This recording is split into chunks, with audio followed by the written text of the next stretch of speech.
Okay, so first things first. The war against Iran, the air war, is not over. We're going on over 2 weeks now.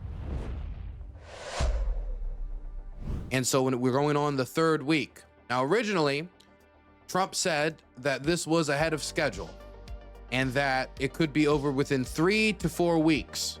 Now, we saw that time frame kind of shift to 4 to 5. Then we heard something like 8 from Pete Hegseth. And then we heard something like September at one point. But the general consensus among American administration officials seems to be something roughly 6 weeks, and that they still believe that they're matching that generally estimated timeline. Now, I would say first estimated timeline, but considering their timeline has continuously shifted in the public position, I don't know which timeline honestly was the first one, because the first one I remember is them saying they were ahead of schedule and it would be 3 to 4 weeks, and now we're on the 3-week mark. So, but they're saying roughly 6 weeks is the idea. In that time period, energy prices have continued to go up. We've seen it go over solidly $100 a barrel, and it has now stayed over $100 a barrel, and it has continued to climb. We have seen gas prices go up from a little bit over, or a sizable amount over $2 to now $3.74 as of today. $3.74 is the national average, and it continues to rise up and towards $4 a gallon. Mind you, at certain points during the State of the Union address, Donald Trump was saying that he was selling gas at like $1.50.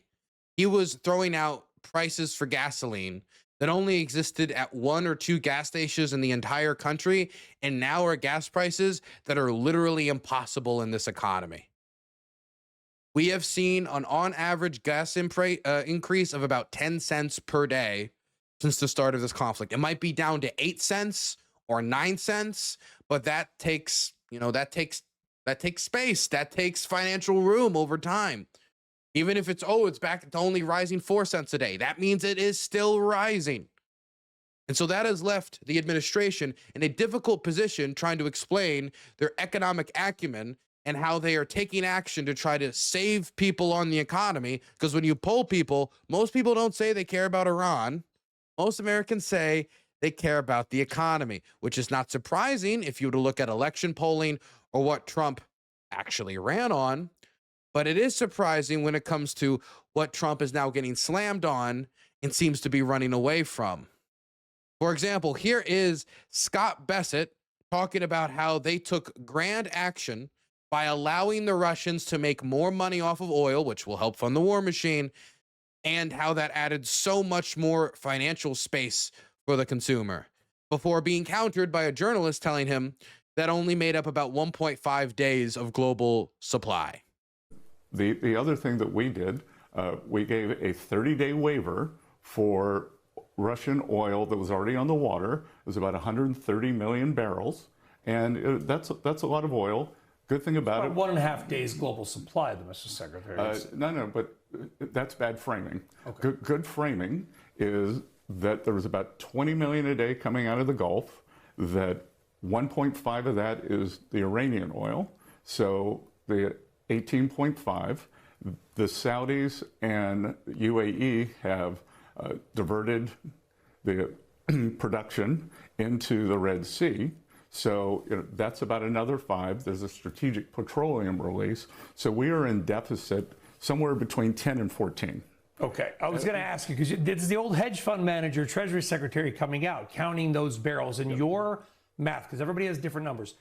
How many barrels of oil do you really believe your office, you personally, the president, believes that we are short in the world right now? Well, it looks like the deficit is about 10 or 14, and that's before any of the ships are coming out of the straits. So if you think about the Russian oil, that is somewhere between 9 to 11 days, 12 days of supply without the market. Now, this economic picture has not brought down the economic approval rating of the president too much. And what I mean by that is that while the economy is the #1 issue for American voters, it is not necessarily bringing down his approval rating that much yet. It might be because the American public is taking a wait and see approach, waiting to see if the economy recovers, waiting to see if gas prices go back down. As the administration announces, we're going to release 172 million barrels from our strategic oil reserve after Republicans lambasted Biden for doing the same thing in the aftermath of the Russian invasion of Ukraine. We have seen the International Energy Agency release like over 300 million barrels of oil, on top of course, the oil barrels that are now being released onto the world economy at the expense of helping the Russians profit and fill up their coffers, which will then drag on the war that Trump promised to end in 24 hours much longer. How much longer? Whether it be a week, 2 weeks, months, we don't know how much space it'll give the Russian government until we see how long and how far they push these suspensions of the sanctions back. Because they said they're supposed to expire on April 11th.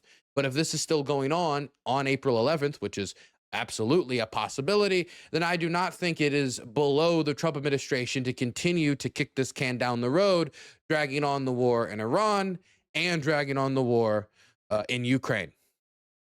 So the economic picture for now has yet to mean an unending doom for the Trump administration. So far, they've been able to avoid the worst popularity consequences of these gas price increases, fertilizer price increases, etc.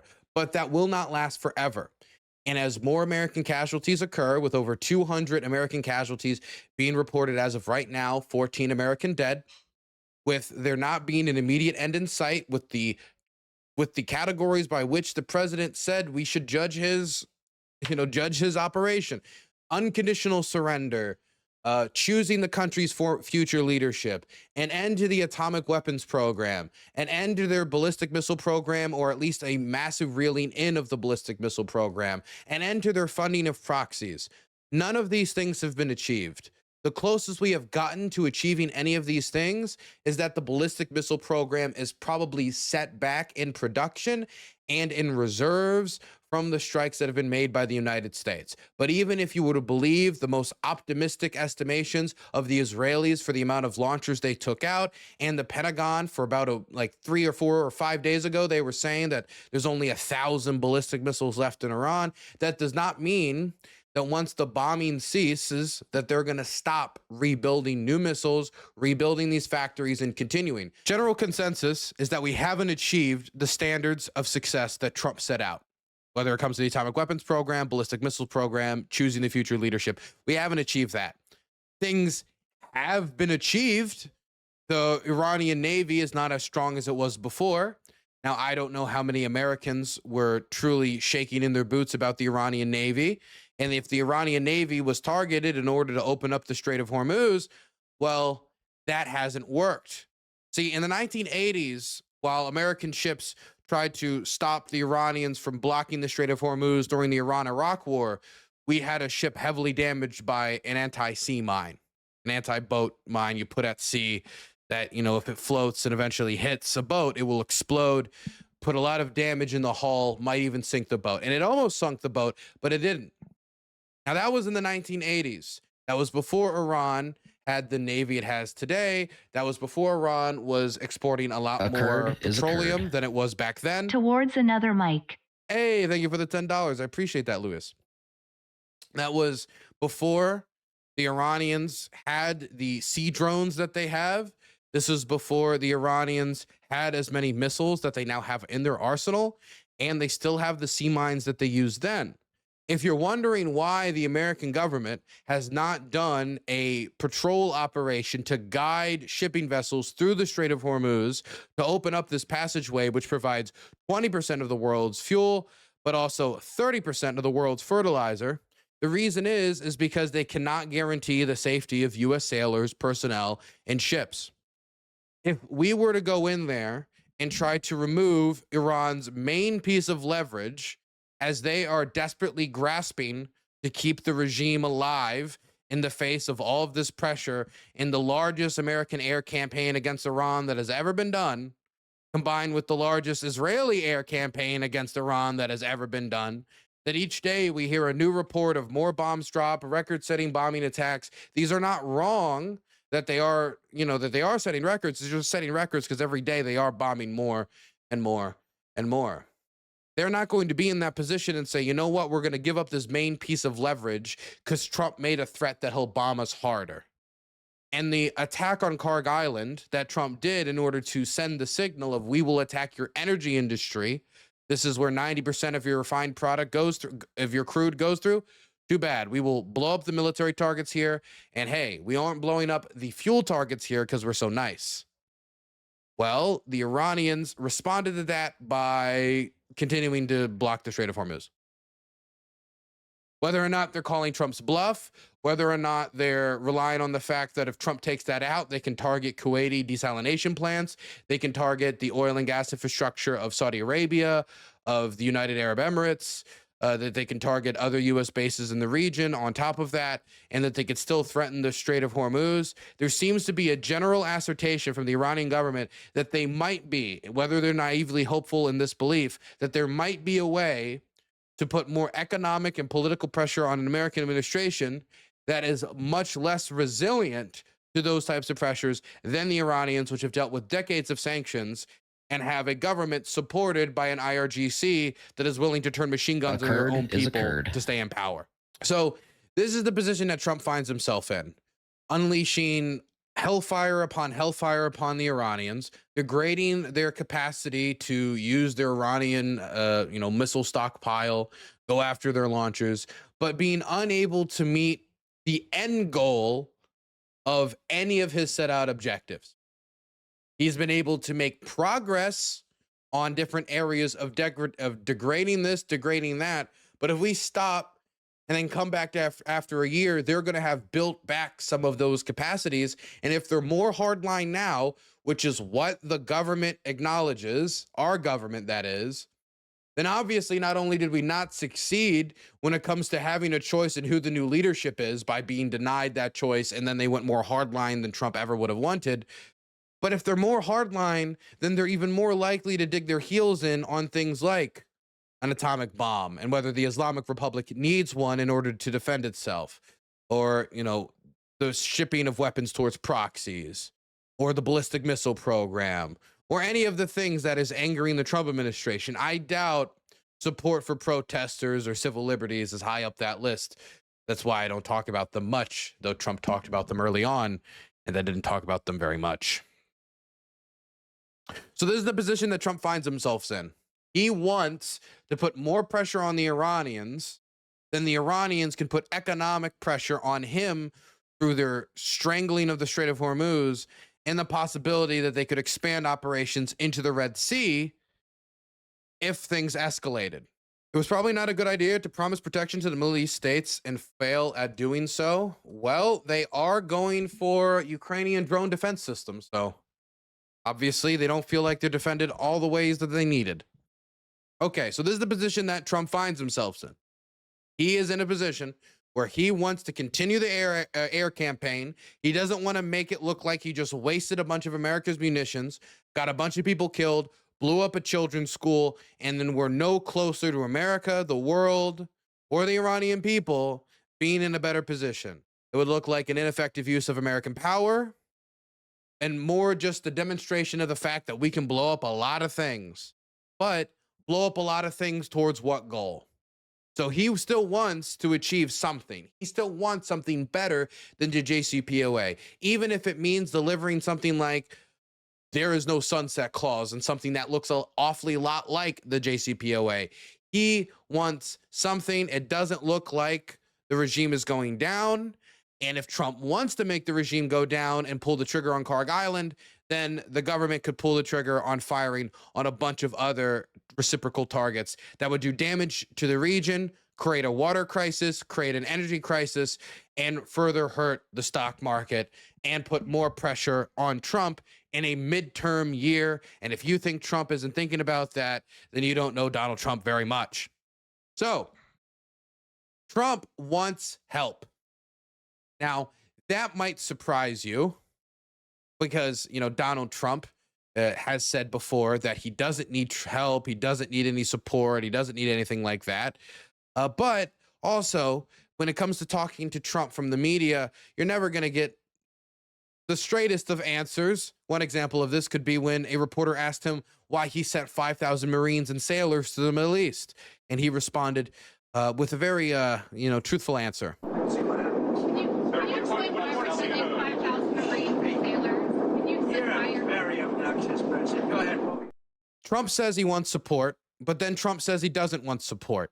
Trump wants support because trying to get all of the air defense assets in the region, trying to get all of the bombing runs done, and trying to keep all of the allies that he needs to keep in the region safe to avoid a wider crisis is very difficult to do alone.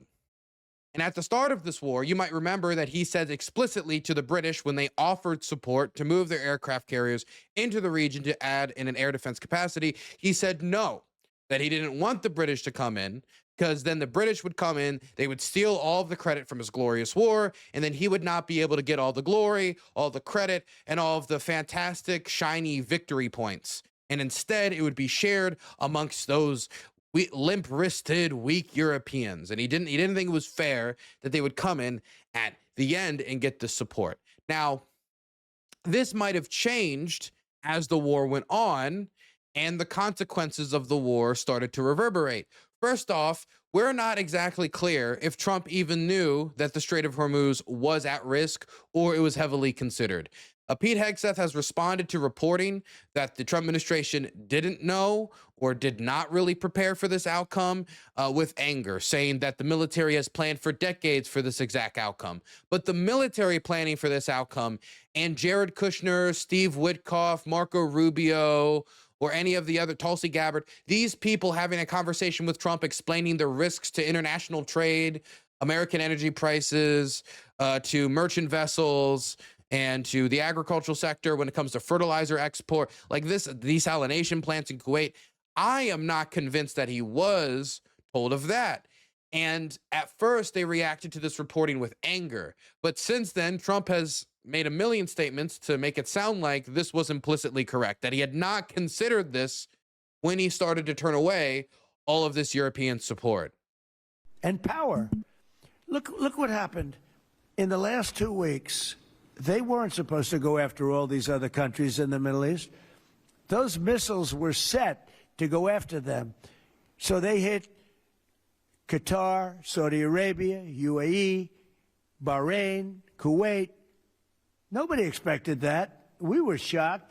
Thank you. You were talking about Iran a couple times today and what they did after Epic Fury began. You said they hit Qatar, Saudi Arabia, UAE, Bahrain, Kuwait. Nobody expected that. We were shocked.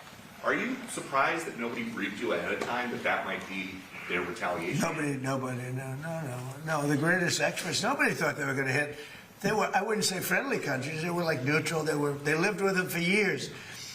Peter, they were going to take over the Middle East. They were going to knock out Israel with their nuclear weapon. But after we knocked out their nuclear potential weapon, they started building missiles, thousands and thousands of missiles. And they were going to do it with missiles while they developed. These are sick people. While they developed nuclear, somehow they were going to start at a different site, because that site was, you saw the site, the mountain. They were going to go into a certain area, which we know exactly where it is, and they were going to do that. And it's incredible what we've done. I tell you, the job we've done. Do you know, if I didn't tell... So he didn't seem to know that this was a real risk. The military might have, other people might have, but Trump, through his own words, says that he didn't really know that this was a real risk, and he seems to put the blame on the people advising him. Good czar, bad boyers type situation. Either way, he didn't plan for this outcome.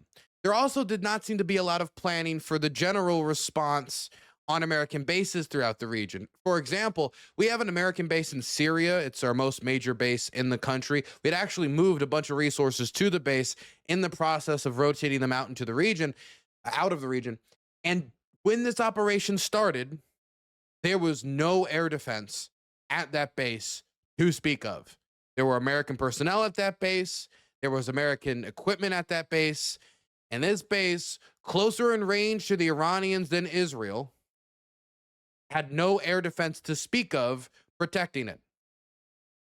Now, this is not the only location hosting American troops that did not have sufficient air defense protecting it. As we know from 14 American deaths, and over 200 casualties, there have both been penetrations of air defense and air defense failures. And so the idea that the United States was completely ready for this outcome when the president himself did not seem to possibly even know that this was going to happen in the first place, I find very hard to believe. Very hard to believe. So at that moment, when these drones were coming in, Ukraine comes out and they say, we would like to provide support. We would like to come out and help you. Much in the same way that the British came out and said, we'd like to send aircraft carriers. But what did Donald Trump say in response to those attempts from the Ukrainians to provide support? Not only did he reject these offers of support, as the Ukrainians were saying, we have the Sting missiles, we have drone operators. He actually went out of his way to say, we don't need it. We simply don't need the help. At the same time, our air defense systems were being penetrated. It matters to the First Lady I'll is tell you one thing with Ukraine. what? They have to pay for everything, and they pay through NATO. When they buy missiles from us, when they buy anything from us, it goes not to them, it goes to NATO, and NATO pays the bill. Are they helping us with drone defense too? No, we don't need the help in drone defense. No, we do. We know more about drones than anybody. We have the best drones in the world, actually. Mr. President, best of luck these next few days. We'll be watching every moment, and thanks so much for your time. Good, and thank you for your support. You've been great. You've been really doing a good job, Brent. Thanks a lot. Mind you, the American government is making contracts with drone manufacturers that don't have the best record. Be very blunt with you. Drone manufacturers that have tried to perform in Ukraine, but did not perform too well. That have gotten $20 billion deals in order to provide interceptor drones to the Navy, in order to provide other drone research, R&D for the United States. So we have $20 billion to throw around there. We have tens of billions of dollars to throw around over here. But we don't have the ability or don't have the means to make a deal with the Ukrainians to get some cutting-edge drone technology with its support systems, radar, interconnected programs that allow drone pilots to see each other at the same time that other countries are racing to the Ukrainians. You want to know who is the most important prospective contract and buyer that the Ukrainians have been talking to in just the last week? Saudi Aramco, the largest oil manufacturer in all of Saudi Arabia, the energy powerhouse. If that much of the world's energy production is willing to trust you for the protection of what literally allows countries like Pakistan and other ones to provide cheap energy to their people, where right now in Pakistan they're cutting energy, they're doing whatever they can to save costs because of how much there has been reductions in the global supply, they're willing to put that trust in the Ukrainians. And it's not just them, it's the UAE and it's other Gulf states as well. So it seems that there is a recognition that through Ukraine's lived experience of over 4 years of being rammed into with over 50,000 Iranian-based design, but Russian-improved kamikaze Shahid drones that have rammed into the country and done immense damage. The Ukrainians were the ones who developed the interceptor drones to take them down. Other American drones have come to Ukraine to try to perform, like the Switchblade, some interceptors, but none of them have been able to perform when it comes to performing and taking and producing casualties on the front line in Ukraine, whether it be taking out drones or enemy infantry, as well as the domestically manufactured drones. This doesn't mean that America can't make its own sector. That is just to say it takes years to build that up, and Ukraine has built its own up after 4 years of intense fighting, over 4 years of intense fighting, where the state believes they're in an existential struggle for survival, which they are, and so therefore they're able to cut red tape and run factories 24/7, 7 days a week. Not even talking about labor cost, which of course is going to be much reduced in Ukraine in comparison to the United States. And at the same time, all these Gulf states are going to Ukraine anyway to get support when it comes to these drones. Donald Trump is coming out and saying we don't need them. Now, when it comes to the Joint Chiefs of Staff, when it comes to Driscoll, when it comes to other military officials, they're saying, actually, we are working with the Ukrainians to get some help. We have other Gulf states saying, yes, we would like you to work with us. We have Ukrainian drone teams going to the Gulf states at the time where their country is under attack. Some of these drone pilots could have houses in occupied territory right now, and they have a concern of getting back to their home, liberating their house, and they're instead being sent to the Middle East to defend states, desalination plants, and oil production in a war that they did not start, that Trump chose out of choice, while nobody in the Trump admin could even for a moment think to say thank you, especially not J.D. Vance. So this is what I would call self-destructive diplomacy, where we're looking a gift horse in the mouth, where we're saying, oh, we want our designers to have access to Ukrainian battlefield, access to that data, our patriots want to have access to it, but we're not going to acknowledge that local Ukrainian designers that have built cost-effective ways to take out drones and have all of the experience when it comes to the pilots and taking these down, we're going to pretend that we don't need that, and we're going to go off and do our own thing. I'm sure that we can fight the Iranians without Ukrainian support, but the idea that we could fight the Iranians without Ukrainian support with less casualties than we would have otherwise, I don't believe that for a second. And it certainly doesn't extend if you include all of the allies of NATO and all of European allies that could have been in support of the operation. All the U.S. allies in Europe that may have supported the operation if Trump knew how to be more diplomatic, knew how to build coalitions, knew how to actually operate the art of the deal. But instead, we have Donald Trump saying now, after he said before he doesn't need their help, that NATO has to come out and help him, and it would be very bad for the future of the alliance if they didn't. Mind you, NATO is a defensive alliance. Trump blew up the Ayatollah. That is not a defensive military operation. You could say it's a military operation that includes one of the priorities of getting rid of the atomic weapons program, that it doesn't seem like we're any closer on that front yet. But this is not a defensive operation. Supporting Ukraine is in the spirit of the alliance because it's a defensive war against an aggressor state. So to say that, oh, this is just like a normal NATO operation, I don't buy that. NATO states could choose to participate, but the idea that this operation has anything to do with the principles upon which NATO's Article 4 and 5 was based upon is absolutely ridiculous. Secondly, it is so rich to see Donald Trump continuously say, I don't need Europe. Americans don't need Europe. We don't care about Europe. Oh, NATO, we could choose to defend it or not defend it. We could, we don't like to defend what we don't own. In reference to Greenland, him openly talking about annexing territory from fellow NATO states, democratically held territory, democratic elections are held on where the people don't want anything to do with the United States taking over. But that concern was secondary to us having a foothold in the Arctic, despite the fact that they're willing to work with us anyway. But they weren't willing to work with us on their knees, bowed like cattle, raising the American flag on what was once their neighborhood by their own names, using their own languages. So after all that, we talk about annexing territory from a NATO state, talking about how NATO might not be that important anymore in the 21st century, finger wagging at all these European states saying, you're undemocratic, you hate free speech. Anyway, I'm going to go after the broadcast license of this TV show and that TV show. And it'd be really nice if all the people who owned all these new companies were my friends. I can't wait till all these news companies are owned by my business friends. That'd be great. Anyway, it's so terrible that you hate free speech in Europe. You're so against free speech in Europe. Also, I can't believe you guys, you're so weak and you're against principle and you want to support corrupt Ukraine. Anyway, I'm going to support the most corrupt government in all of the EU 4 years running in Viktor Orban. Like, he takes every possible pathway to snub his nose, where even the American national security strategy includes portions where it's actively advocating for interfering in European elections. That it wants to get involved in European elections. And we've seen Trump get involved in European elections, picking a side in the Polish election and obviously picking a side when it comes to the Hungarian election. And so the national security strategy says interfere in European elections. Trump is talking about annexing territory from NATO states. Trump is talking about whether he won't he defend Europe.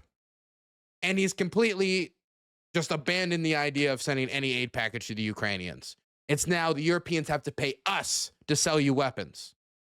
And after all that, he's surprised that NATO, in a non-defensive war, after he said he didn't need them, and you need to get the fuck out of here, you glory hogs, is not racing to get at his feet and march with him in this war. Mind you, the British, after he disrespected them, are joining in with him anyway.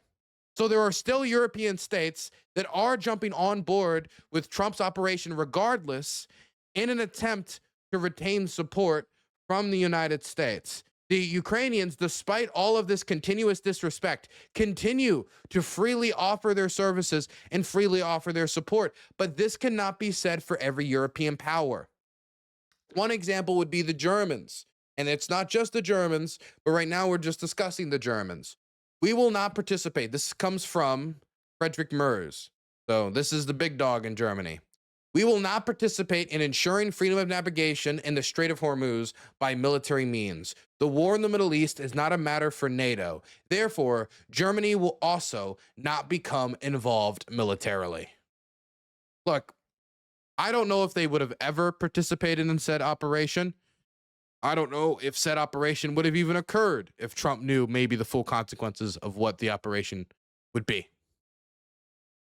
But if you go out there, disrespect Europe, talk about how you don't need them, how they need to pay for every bit of support that you send over, talk about annexing NATO states and getting angry at them after they accept very, very negative trade deals that are then sunk because you're making territorial claims on other NATO states, and you get angry at that sinking that you did, why are they going to bend themselves backwards for unpopular wars that they have not explained to their constituency? I mean, Trump hasn't even explained it to his own constituency. Why would they jump on? Of course they're not going to. Of course they're not going to jump on, especially when the stakes for Europe are more significant in the Red Sea than they are in the Strait of Hormuz. And you want to know where there hasn't been an operation to stop shipping yet? The Red Sea. There has been one in the Strait of Hormuz, but the passageway to the Mediterranean runs through the Red Sea. What's along the Red Sea? The Houthis. The Houthis have yet to blockade the Red Sea, try to stop that shipping, and that is a potential passageway for escalation that the Iranians could choose. And so if Germany and France and the United Kingdom and every single European power you can think of all got together and they sent their ships down to risk their own sailors' life, get involved in a war, if they were to do that, it would also endanger shipping routes that are more integral to their economic security immediately. That's not to say that the Strait of Hormuz being open won't bring down energy prices. But if you compare the energy price hike post-2022 invasion to now in Europe, it's not comparable. And it's because the passageway of energy that is more important for Europe, it does run through the Red Sea. This is important too, but it's not as big of a priority, and they don't want it to spiral, especially if they're sticking out their neck for an administration that would never begin to stick out its neck for Europe or European defense, that is actively in the process of carrying out this war, giving the Russians sanctions relief, which they will then invest into a war machine that is turned against Europe. I do wonder this, if this rejection from some European states from Germany is going to anger Trump enough to make him want to extend the sanction relief or expand sanction relief, thinking that this could act as a consequence for the Europeans to further encourage them, as if to say, we don't have to get involved in your foreign policy issues. You have to get involved in ours. With an assumption from the Trump administration that this type of foreign policy approach will not lead to them distancing themselves from us in the long term, will not lead to them wanting to do R&D programs with other countries, will not lead to them wanting to buy weapons from other weapons manufacturers who are not going to leverage it over their head, and will not lead to them diversifying their trade routes so that they're less reliant on Americans and less reliant on American manufacturers or workers or the American service industry to begin with. This does have consequences. You cannot continuously snub your nose at the Europeans and then expect the Europeans to come get involved in your unpopular wars that you didn't even explain to your own people, let alone theirs. But because he has gotten in this logic where we are the United States, we're all powerful, we have been chosen by God to fucking rule the earth or whatever justification makes him think that we can just move around, act however we want to act, not help our allies, but they will always come to our help because we're the United States. That is not endless, and that does have consequences. The first example of it was the trade deal that they agreed to sunk. The second example of it is this. Let's hope the third example of it will not be more catastrophic for the transatlantic relationship. My God, man. And look, don't tell me that the message here from Europe should be taken cleanly, by the way. I don't want to hear, oh my gosh, but the Europeans should bend their back for him, and maybe Trump will come around this time and he'll stop demanding territorial concessions, and he'll stop saying that it's the Ukrainians' fault even every time the Ukrainians offer support, which has been the reaction Trump has given. Every time the Ukrainians are like, let's help, he responds by saying, Putin wants peace, you don't. As if he's insulted at the idea that a nation like Ukraine could even begin to offer the United States support, even though a nation like Ukraine is the only nation that can provide America the support it needs when it comes to drone R&D and manufacturing right now, because there's no other country like it in the world that has dealt with what it has had to deal with and has adapted in the way it has adapted. The only other country that is even close is Russia, and they are not sharing their secrets with the United States. Thank you very much. But here's an example of how Donald Trump keeps flip-flopping on this, and why, if you're a European power and you're listening to him talking about consequences, because listen to him right now. Oh my God, if you don't help us, there's going to be big problems, big consequences for Europe. It'll be big trouble, is what he's trying to say. At the same time he says that, he says he doesn't need them and it's not an issue. 1 second he says, they won't be there for us. And then in the next second he says, oh, we have some that are really enthusiastic. They're coming already, in reference to Europe. Then he says, they don't need them. This isn't a need. We don't need the European support. Then he says, if we need anything, they should be jumping to support us. It's not consistent messaging. So at the same time he's trying to garner their support, he's too ego-filled, he's too prideful to acknowledge that we even need their support for his unpopular war in the first place. If we ever needed help, they won't be there for us. I've just known that for a long period of time. We have some that are really enthusiastic. They're coming already. This isn't need. Need would be one of the big boys. If we need their mine boats, or if we need anything, any piece of apparatus that they may have because of a situation that they have, they should be jumping to help us. We want them to come and help us with the strait. My attitude is, we don't need anybody. We're the strongest nation in the world. We have the strongest military by far in the world. We don't need them. Did you follow that? So for them, it sounds like, again, Europe has to support us.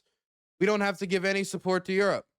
When he speaks to Ukraine, speaks about Ukraine, it's not a priority for us. He'll talk about that. He'll go as far as the question why anybody would even want to live in Ukraine at this stage with how bad everything is. Still showing that not only is he not able to have the diplomatic skill to get support from Europe, he doesn't have the diplomatic skill to understand the European position, which is the first step for getting their support for any initiative.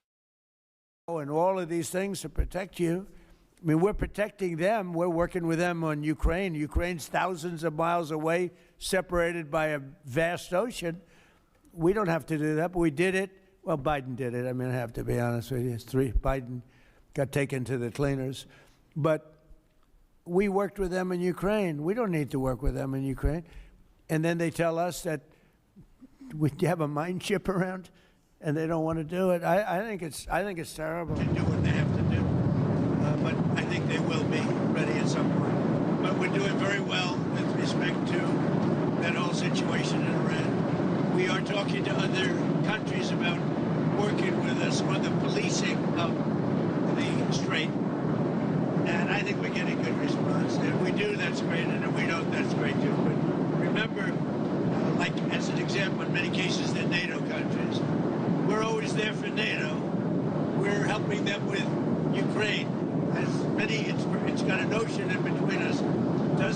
discuss what we've helped them. It'd be interesting to see what country wouldn't help us with a very small endeavor, which is just keeping the strait open. That, by comparison, is a small. It's small because Iran has very little firepower. Israel is expected to expand its ground offensive in southern Lebanon to go after Hezbollah. Have you discussed that with Israeli leaders? Yeah. And does the United States support a potential Israeli invasion of Lebanon? Yeah, no, I did, and I know look, Hezbollah is a problem. It's been a problem for a long time, not just now, and it's a certain area, because I was with the other night a person whose parents live in Lebanon. This is a very substantial person, wealthy person, whose parents live in Lebanon. I said, really?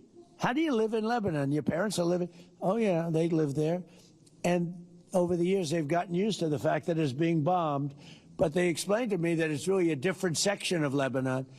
It's the section where Hezbollah is. And they get used to it, I guess. I don't know. I mean, people live in Ukraine. You would think they wouldn't live in Ukraine, but they live in Ukraine. I don't know that I'd do that, but they live in Ukraine. They live in Lebanon.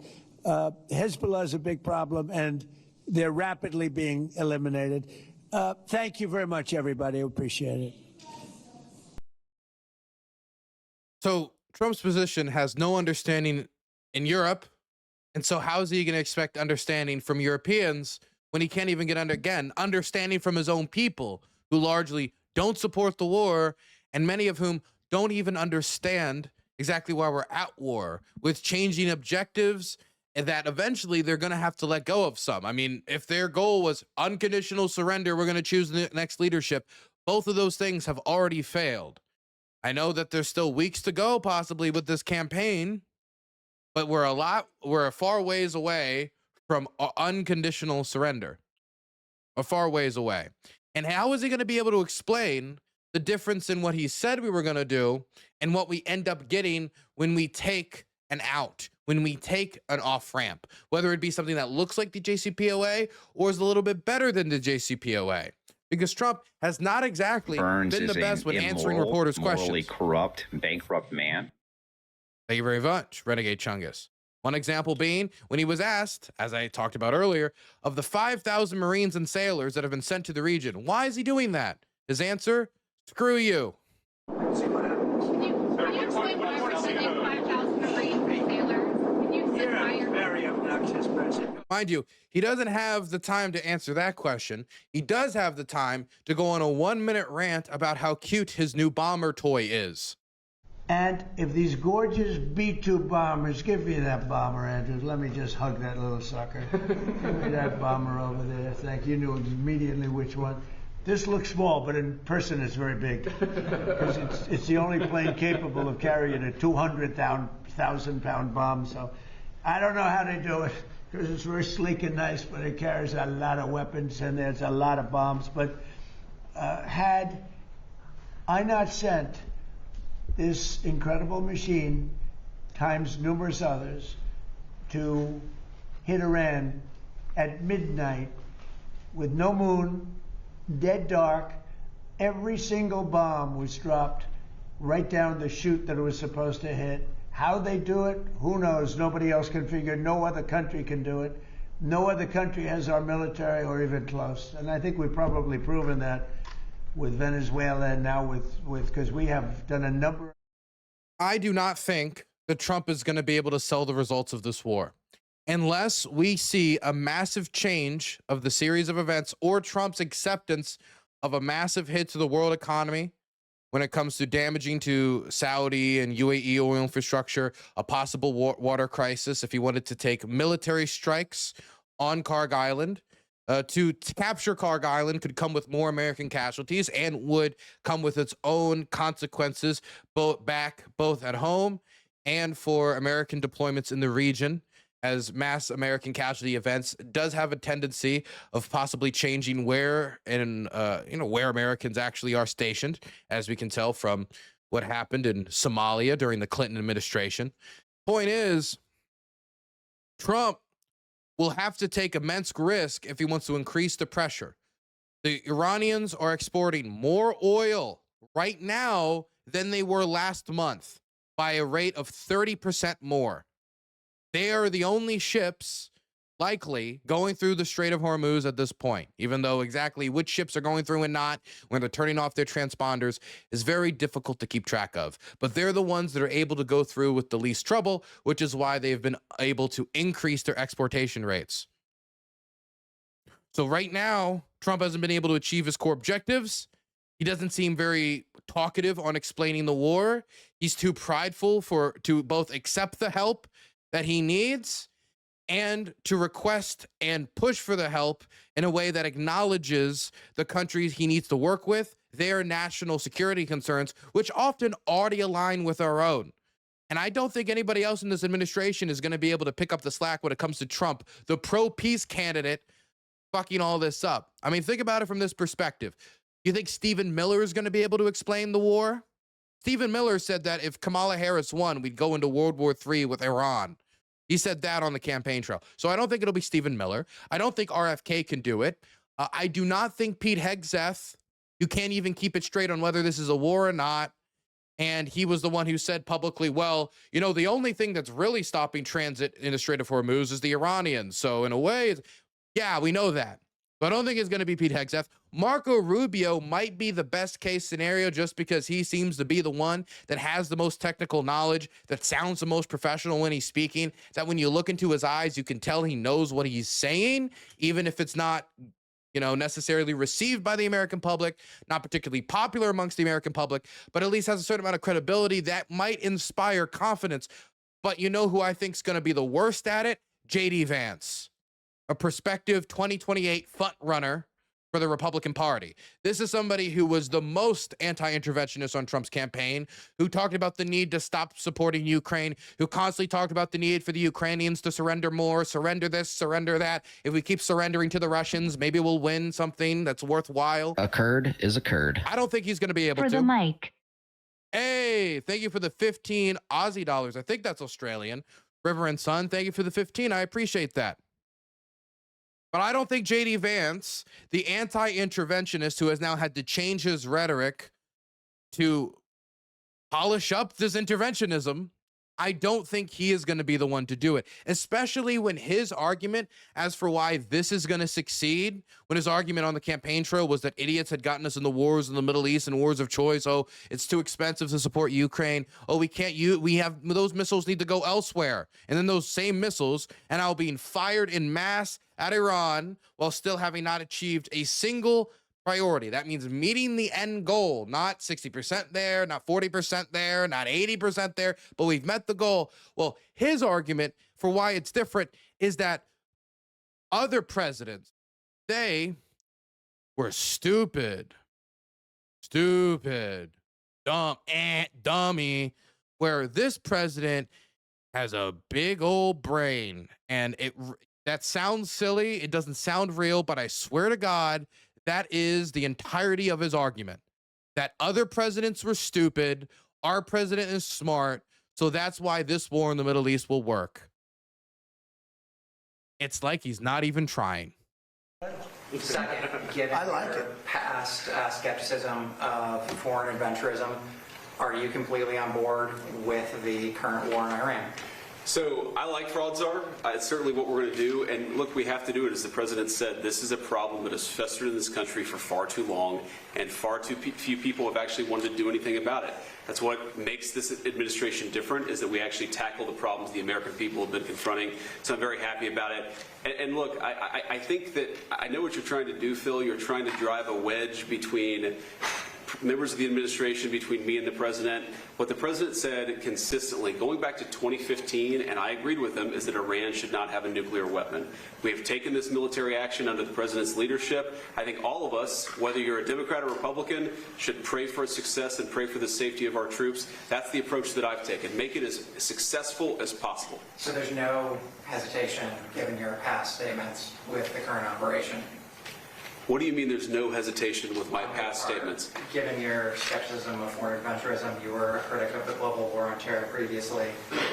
Well, I think one big difference, Phil, is that we have a smart president, whereas in the past we've had dumb presidents. And I trust President Trump to get the job done, to do a good job for the American people, and to make sure that the mistakes of the past aren't repeated. Absolutely. Thanks, sir. Look, JD's been great, but here's Yeah, no, I don't think that's going to cut it. By the way, this is not the first time he said it. If you think this is like a bad test run of a, you know, oh, we'll just throw what's at the wall. We'll keep throwing stuff at the wall. He said the same thing back in June of 2025 when there was previous operations in the Middle East that he had to explain away. His go-to explanation for why these interventionist campaigns are okay while the old ones failed is because Trump is smart, everyone else is stupid. Well, I do not think that is going to stand the test of a primary, let alone a general, when he's asked to explain himself in 2028.